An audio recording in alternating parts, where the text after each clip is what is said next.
안녕하세요. 반갑습니다. 박혜상의 싱생송 역사인 가요 11월 첫째 주 이야기를 시작합니다. 네, 11월 첫째 주 역사인 가요는 11월 2일부터 11월 8일까지의 이야기를 전개해 드리도록 하겠습니다. 먼저 2004년 11월 2일 보겠습니다. 전국에서 모인 식당 업주 3만여 명, 여의도 한강시민공원에서 소뚜껑 시위. 이게 그때 당시에 굉장한 이슈였던 것 같아요. 굉장한 화제를 몰고 왔었는데 또 시위 광경이 아주 특이했었거든요. 생존권 사수를 위한 전국 음식점의 업주 권기 대회였었습니다. 이때 이 권기 대회에서 소뚜껑을 집어 던지는 겁니다. 소뚜껑을 집어 던지면서 외친 소리가 있습니다. 소뚜껑을 집어던지는 우리들의 마음을 하늘도 알고 땅도 다 아는데 정부 당국은 어찌 모르느냐 하면서 소뚜껑을 집어던졌습니다. 경찰 추산 약 3만여 명의 업주들이 모였다고 그러는데요. 이 현수막을 보면 이제 그들의 속타는 마음을 알 수가 있지 않습니까? 이 골기하는. 근데 그 현수막에 이런 문구가 있습니다. 화산 폭발 직전이다. 실업자가 쏟아진다. 그리고 또 하나는 300만 명 포용하는 음식점 홀대가 웬 말이냐 이런 그 구절이 있었다 그럽니다. 이야, 우리나라의 그 음식점 영업주의 그 가족들이 말이죠. 모두 합하면 약 300만여 명이 됐었다고 얘기를 합니다. 이 300만 명 어떻게 먹고 살려고 이렇게 음식점을 홀대하느냐. 그때 그런 게 있었나 봐요. 어렴풋이 기억이 나기도 합니다만은 그게 2004년 11월 2일의 일이었습니다. 지금은 식당이 어떤가요? 자, 1970년 11월 3일 보겠습니다. 전태일 분신 자살. 야, 이건 정말 우리나라 역사에서 절대로 빼놓을 수가 없는 이 역사의 발전을 앞당긴 거죠.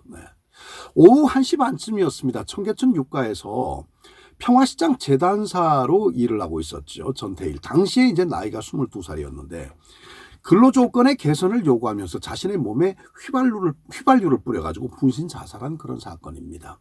근데 이 사건을 이러쿵저러쿵 볼 것도 없습니다. 이 주간조선에서 당시에 전태일의 일기장을 구해서 내용을 대서특필을 했습니다. 거기에 보면은요, 이런 글귀가 일기 속에 쓰여져 있습니다. 존경하는 대통령 각하, 저희들은 근로기준법 혜택을 조금도 받지 못하고 있으며 전 종업원 2만여 명의 90% 이상이 평균 18세의 여성입니다. 하루 15시간의 작업은 너무나 과중합니다. 40%를 차지하고 있는 보조공들은 15세의 어린 사람들입니다. 저 착하고 깨끗한 동심들을 더 상하기 전에 보호해 주십시오. 그대로입니다. 토시 하나 제가 흐트러짐 없이 그대로 전달을 해드렸습니다. 중학교를 중퇴한 16살 어린 나이, 그때부터 시작을 해서 평화시장에서 일을 했는데 지금 이제 나이가 22살. 이 글 어떻습니까? 정말 논리가 정확하지 않습니까? 그리고 또 대통령 각하께 전하는 그런 그 글귀로 예의를 말 그대로 제대로 갖춘 그런 글귀였었습니다. 그리고 글 속에 이런 내용도 있었어요. 우리는 기계가 아니다.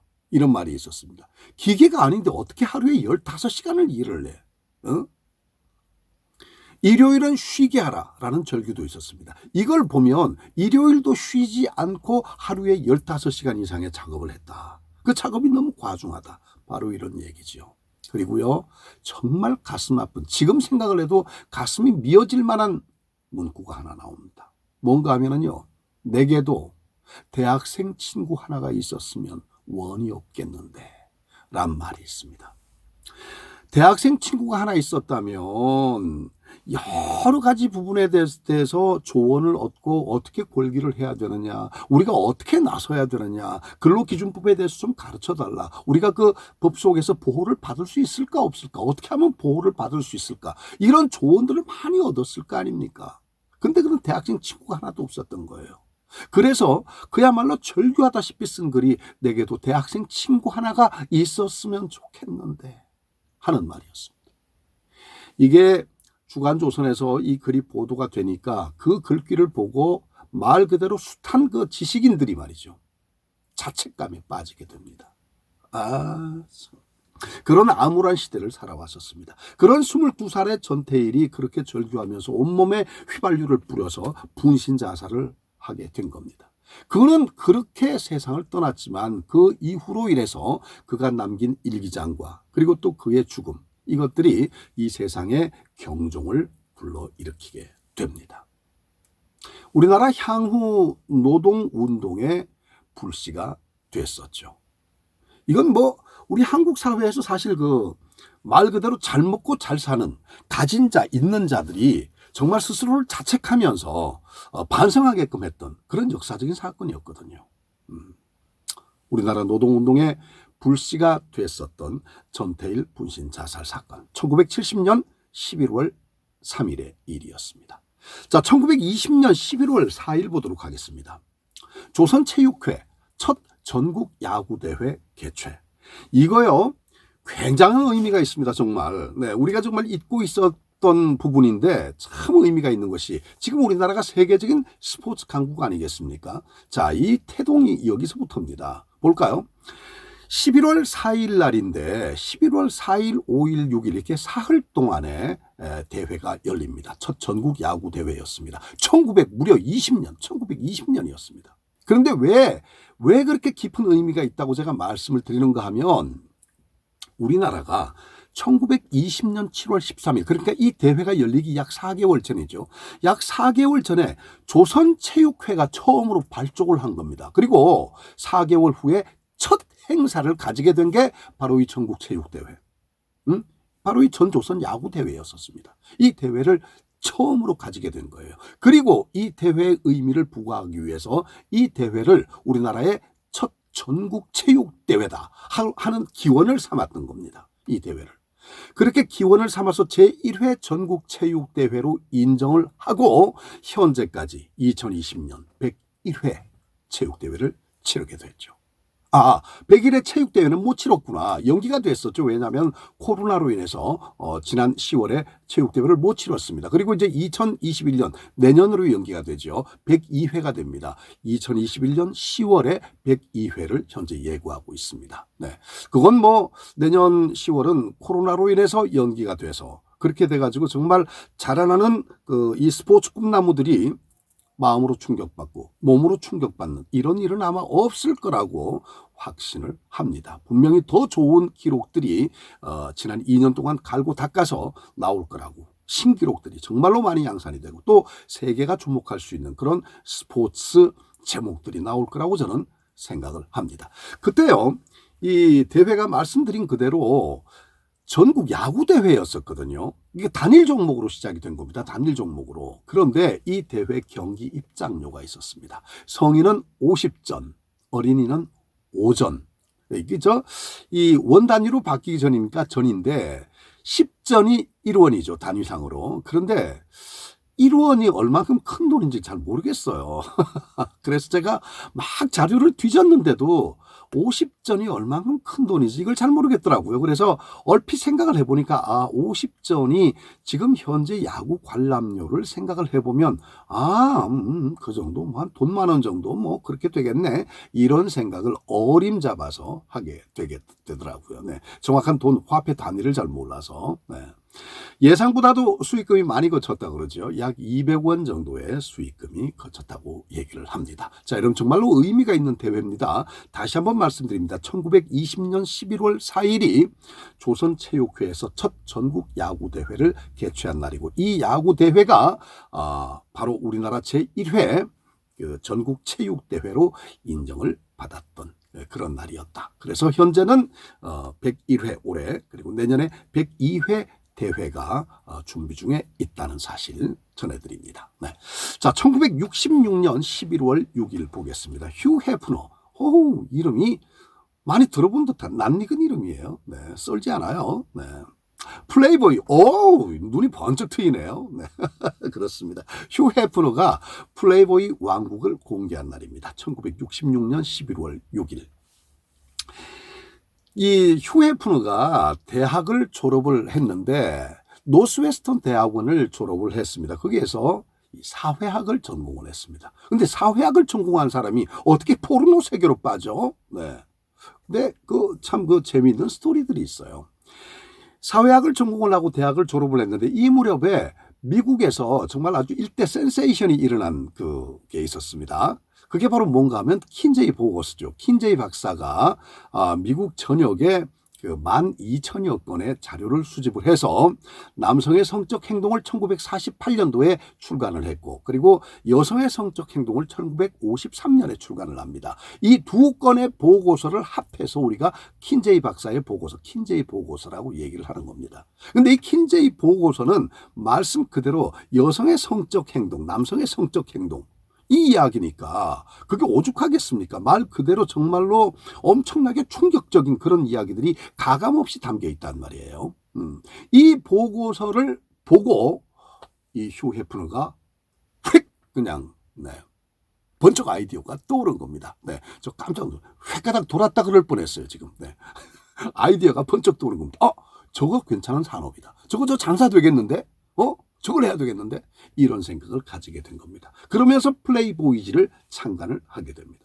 자, 이 문제는 플레이보이지를 창간을 했는데 이 창간 후에 그래도 시작인데, 스타트인데 뭔가 획기적인 어떤 화제거리 이런 거 갖다가 창간 후 표지에 실어야 되겠는데 끙끙 앓다가 번쩍 떠오른 게 그때 당시에 정말로 섹스 심볼로 알려져 있던 마릴린 monroe가 번쩍 떠오른 거예요. 그래, 마릴린 monroe를 찍어서 올리자. 어떻게? 호라당 누드 사진을 올리자. 마릴린 monroe에.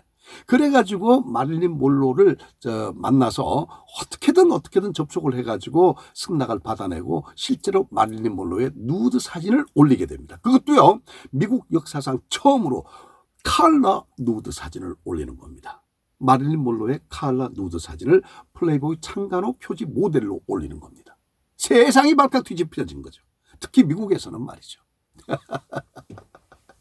이게 지금까지도 미국의 대중 매체에서 실려있는 최초의 컬러 누드 사진입니다. 이 잡지는 대박을 쳤죠. 말해 못하겠습니까? 엄청난 대박을 친 겁니다. 남녀노소 구분 없이 사보는데 나중에는 어떤 제약을 간다 하더라도 아랑곳하지 않고 막 사봅니다. 그만큼 대박을 쳤습니다. 그러니까 이 뭐라 그럴까요? 조금 보수적인 생각을 갖고 있는 분이라든가 아니면은 어떤 지고지순한 그런 사랑의 원리를 갖고 있는, 혹은 또 학문적으로 이성적으로 굉장히 매우 이성적으로 판단을 하고 있는 그런 성 관련 학자들, 이런 사람들이 보기에도 이건 도가 좀 지나치거든. 그러니까 당신들 세계에서도 손가락질을 하게 되는 겁니다. 휴 해프너를 비난을 하게 되는 거예요. 그러니까 다른 나라는 말해 못하겠습니까? 당연히 비난의 손가락질을 할 수밖에 없는 겁니다. 당연하죠. 그렇게 해서 참 많은 욕을 먹었죠. 그런데요, 정말로 아이러니한 게 있습니다. 우리나라는 포르노 제작이 현재까지도 불법입니다. 불법.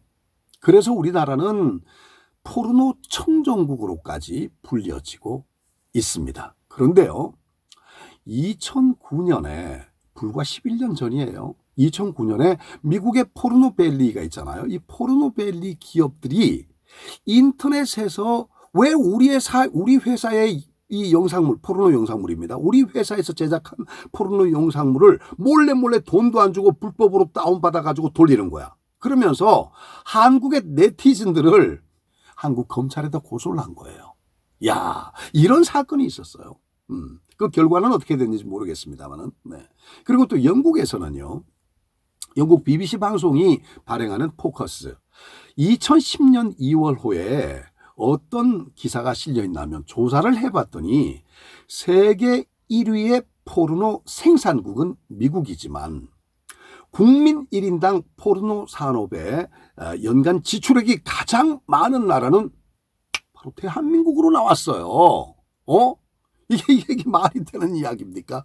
이 조사에서 우리가 이제 평소에 그런 얘기를 했잖아요. 일본도로 우리가 뭐라 그랬습니까? 섹스 애니멀이라고 얘기를 했습니다. 섹스 애니멀. 근데 섹스 애니멀이라고 폄하해 왔었던 일본이 2위가 돼요. 정작 포르노를 가장 많이 생산하는 포르노벨리가 있는 미국은요, 상당히 등위가 처집니다. 무려 9위에 그칩니다. 우리나라 뭡니까? 이래놓고 우리가 그들을 비난할 수 있습니까? 특히 휴 해프너를 비난할 수 있을까요? 자, 제가 정말 충격적인 얘기를 하나 해드리지요. 2010년입니다. 10년 전입니다. 11월 3일 정확히 11월 3일 아침에 우리나라도 관광산업을 육성하기 위해서 섹스 프리하고 카지노 프리한 금기 없는 특수지역을 만들어야 된다. 이 섹스 산업을 공식적으로 해야 된다는 그게 국회의원 입에서 나와. 이게 말이 되는 이야기입니까 이게? 아마 그분 아마 욕 되게 많이 먹었을 겁니다. 자, 이런 생각을 가지고 이렇게 정말 말 그대로 뒤에서 소리 없이 뒤에서 말 없이 말이죠. 이 엉큼한 뭐가 호박씨 간다고 그랬던가요? 이런 격이 아닙니까? 우리 속담에 우리가 그냥 바로 그냥 몰려버린 이런 상황이 됐는데 이러고도 우리가 휴 해프너를 욕하고 도덕적으로 윤리적으로 좀 문제가 있어 하면서 이렇게 침뱉을 자격이 있나요? 네. 아무튼 이걸 뭐 반성을 해야 되는 건지 말아야 되는 건지 모르겠습니다. 아무튼 그런 일이 있습니다. 그래서 이거를 보면은요. 아무튼 1966년 11월 6일 휴 해프너가 플레이보이 왕국을 공개했다라는 것이 토막 기사로 올라와 있고 그 속에 우리나라가 참 얘기거리로 떠오르고 있네요. 네. 어쨌거나 조금 부끄러운 건 사실입니다. 1900년 11월 8일 보겠습니다. 미국 여류 소설가 마가렛 미첼 출생. 마가렛 미첼 여사는 본래 신문사에서 근무를 했었습니다. 22년부터 26년까지 애틀랜타 저널에서 일을 했는데 26살 때 발목 부상을 심하게 당했다 그럽니다. 그래서 신문사를 관두게 되죠. 그리고는 평소의 꿈이었던 소설을 쓰기 시작했는데요. 약 10년에 걸쳐서 탈구한 소설. 이 제목이 바로 바람과 함께 사라지답니다. 자, 이 원고를 써놓고 이 원고를 가지고 출판사를 찾아다니는데 출판사에서 쳐다보질 않는 겁니다. 무명의 여자 소설가가 와서 원고를 주니까 이걸 뭐 볼 이유가 있습니까? 볼 이유가 없죠. 그러니까 출판사에서 아주 쳐다를 안 보는 겁니다. 마가렛 미첼 여사는 여기서 자신의 뜻을 굽히지가 않죠. 내 작품은 정말로 완벽한 작품이야. 이건 누군가가 꼭 봐야 돼. 이런 마음으로 3년 동안을 출판사를 찾아서 발품을 팔기 시작합니다. 3년 동안을. 이야, 의지의 여성 아니겠습니까? 대단한 의지죠. 이 정도 의지가 없으면 성공 못하는 거예요. 저처럼 말이죠. 수십 년이 지나도 꿋꿋하게 하고 있잖아요. 정말 의지의 사람입니다. 여러분과 함께 SNS랜다 이 뭡니까? 유튜브로 소통을 한 지가 벌써 1년 한 몇 개월 정도 돼요. 그런데도 구독자가 지금 310명? 네. 그제 보니까 되게 기분 좋더라고요. 310명 돌파. 네. 예. 그래도 기분 되게 좋아요. 저 실망하지는 않습니다. 네. 구독자 한 분 한 분에게 좋은 정성을 다해서 다가가는 거죠. 그런데 어떤 분들은 보니까 뭐 한 달 만에 1000명, 두 달 만에 뭐 3000명, 5000명 막 이러더라고. 어떻게 그렇게 늘어나지? 네. 제가 봤을 때 컨텐츠가 별거 아니던데. 네. 보니까 몇십만 명이 되고 막 그러더라고요. 네. 그래서 저도 그런 생각을 해봤어요. 나도 정치 얘기 좀 해볼까? 네. 어느 한 당을 두고 그냥 죽으라 그냥 내리족치면 이거 상당히 좀 뜰 수 있겠는데 이런 생각까지 해봤는데 제가 하고 있는 이 분야는 그런 분야는 아니거든요. 그래서 가급적이면 정치색은 완전 배제하고 정말로 도덕적으로 정말로 윤리적으로 이 균형 감각을 가지고 저는 진행을 해나가고 있습니다. 그런데 저도 인간인지라 가끔 시사성 있는 이야기가 나오잖아요. 그러면 에라이 도둑, 에라이 이런 이야기가 나오게 되잖아요. 그럴 때마다 저는 또 반성을 해요. 갑자기 얘기가 엉뚱하게 흘렀네. 아무튼 여러분께서 이렇게 지켜봐주고 계시는 현재까지 310여 명 구독자 여러분 정말로 고맙다는 말씀 드립니다. 옆에 다른 분들에게도 좀 이 좋은 컨텐츠를 좀 소개를 해주시고 함께 공부할 수 있도록 해주시면 더 고맙겠네요. 자, 이야기 다시 돌아옵니다. 이 마가렛 미첼 여사가 그렇게 3년 동안을 발품을 팔고 다닌 거예요. 그러다가 어느 날 안 되겠다. 한 사람을 잡자. 그래서 이제 생각을 해보니까 저분이 가장 좋을 것 같다 하고 선택을 했습니다. 한 분을 이제 초이스한 거죠. 그리고 그분의 스케줄을 쫙 파악했더니 내일 서울역에서 부산역으로 출장을 가신다는 거야. 그래가지고 역을 찾아갑니다. 역 앞에서 기다리죠. 007 가방을 들고 바바리 코트를 입고 중년의 사장님이, 인쇄소 사장님이, 출판소 사장님이 딱 기차를 타려고 그러는데 쫓아가죠. 가서 원고 뭉치 이걸 주면서 얘기를 합니다. 사장님, 이거 꼭 한번 읽어봐 주십시오. 꼭 한 번만 읽어주십시오. 여행하는 동안 지루하니까 이 원고 꼭 한 번만 읽어주십시오. 당부하면서 이거를 떠다 밀다시피 맡깁니다. 그 사장님이 너무너무 애처로운 여인, 그래서 이 원고를 받아서 가방 안에 넣죠. 근데 일정상 이걸 볼 수가 없어요. 그래서 사장님이 못 보고 회사로 출장을 마치고 돌아왔는데 회사에 들어오니까 전보가 와 있습니다. 딱 한 번만 읽어봐 주십시오. 이런 전보가. 가만히 있어. 이걸 볼까 하고 펴는 찰나에 또 뭐 전화가 오든지 누가 찾아오겠죠. 또 못 본 거예요. 역시 바빠서 못 본 겁니다. 집을 들어왔어요. 집을 들어왔더니 집에 또 전보가 와 있어요. 사장님 부탁입니다. 딱 한 번만 봐주십시오. 다시 번쩍 정신이 나는 거예요. 그래서 이 사장님이 야, 정말 대단한 분이다. 그래, 한번 읽어보죠. 이런 마음으로 원고 쭈글쭈글한 그 오랫동안 3년 동안 들고 뛰었으니까 그때는 뭐 복사라는 게 어디 있습니까? 다 친필 원고인데 그 원고를 들고 한 장 한 장을 넘기는데 밤을 새가면서 이걸 다 읽어버린 거예요. 그리고 딱 읽으면서 마지막 책장을 딱 덮으면서 얼굴이 펄겋게 상기가 된 채로 그래, 내일은 또 내일의 태양이 뜰 거야. 이런 말을 자기도 모르게 읊조르게 되는 거예요. 이거다. 바로 원고 뭉치를 가지고 뛰어가죠. 양말도 안 신고 그랬나 모르겠다만 아무튼 회사로 그냥 가가지고 이거 바로 그냥 출판을 한 거예요. 하루에 5만 부가 팔립니다. 하루에 5만 부가. 엄청나죠. 네. 이 작품이 바로 우리가 알고 있는 바람과 함께 사라지다라는 작품이고요. 그 의지의 여인이 바로 그 마그릿 미첼 여사입니다. 이 마가렛 미첼 여사는 말씀드린 대로 소설가가 아니었거든요. 그렇기 때문에 평생을 통해서 딱 이 한 작품만 남겼습니다. 전 세계 어디를 찾아봐도, 눈을 딱 찾아봐도 딱 한 작품으로 여류 소설가라는 타이틀을 얻게 되신 분은 마가렛 미첼 여사 딱 한 분밖에 없습니다. 정말 명작이죠. 아마도 세월이 흐르면 흐를수록 더 큰 명작으로 빛이 날 겁니다. 바람과 함께 사라지다. 여러분 그 책 보기가 조금 좀 어렵다 그러면은 옛날 고전 영화를 찾아서 비비안 리하고 클라크 케이블이 주연을 했었잖아요. 그 영화를 한번 또 보셔도 좋습니다. 그러면서 시간이 날 때 또 책을 보시면 좋잖아요. 그 비비안 리가 맡았던 그 역할 기억나시죠? 야, 스칼렛 오하라 참 대단해요 정말로. 그러니까 미국의 역시 귀족이 그때 그런 어떤 모습, 저렇게 개성이 강한 모습으로 있었구나. 우아하고 품위가 있고 그런가 하면 또 엄청난 카리스마를 가지고 있고 말이죠. 어떨 때는 사냥개처럼, 어떨 때는 여우처럼, 어떨 때는 고양이처럼, 그런가 하면 또 순진무구한 그런 소녀처럼 여러 가지 색깔을 동시에 지니고 있는, 말 그대로 미국의 어떤 그 문화적인 어떤 것들을 종합적으로 이 여인한테 녹여놓은 듯한 그런 생각이 들 정도입니다. 아주 의지도 참 대단한 그런 그 사람으로 나오고요. 그런가 하면 또 남자는 또 어떻습니까? 클라크 케이블이란 이 배우가 열연을 했었던 남자. 그 극 속에서 이름이 뭐더라? 네, 갑자기 생각이 안 나네요. 이 남자, 여러분도 이럴 때 있잖아요. 갑자기 생각이 안 날 때. 아무튼 이 사람의 어떤 그 역할도 정말 눈여겨볼 만한 대목이고, 신사, 그러면서도 이러이러한 책임감을 가지고 있는, 이럴 때는 또 후회를 하는, 이럴 때는 또 여성을 휘어잡을 수 있는 그런 카리스마, 그리고 또 굉장히 뭐랄까요, 남자로서 굉장히 강한 섹시한 그런 매력적인 천상 상남자의 모습을 또 보여주는 이런 모습을 우리가 또 볼 수 있지 않습니까? 네.